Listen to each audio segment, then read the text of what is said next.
ना परल विपत्ति घन घोर रोग ना दाते तरस एक बेर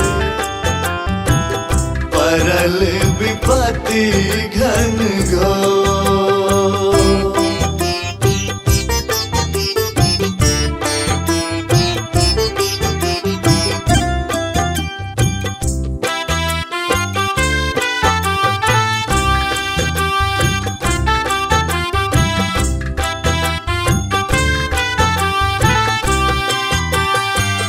मोल किलब ही प्रेम के भंगिया ईता छे अनमोल।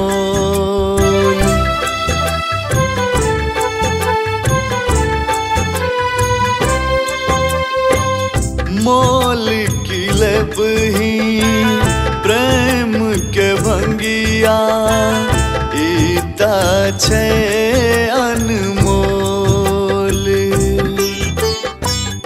अपनो चाह के नैना सदिखन चाह बुझैया तोर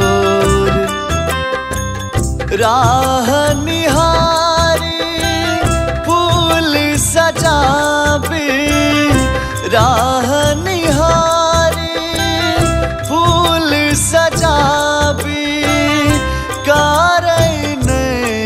अब देर रुसना परल विपत्ति घन घोर रोगना दाते तरस एक बेर।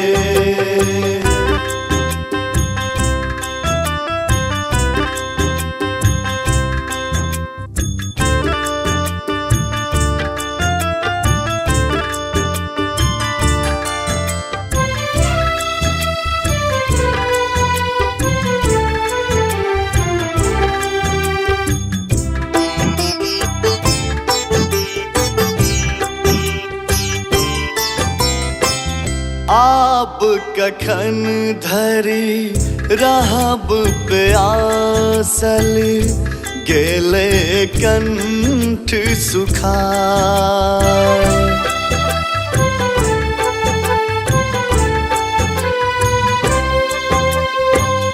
आप कखन धरी रहब प्यासल गेले कंठ सुखाय। खोल जटा चल आचुर लाके देन कनियो पियाय। की भक्ति की भावना में डूबल की भक्ति की भावना में डूबल तोरा बिना ने लगे भोर रुसना परल विपत्ति घन घोर रोगना दाते तरस एक बेर।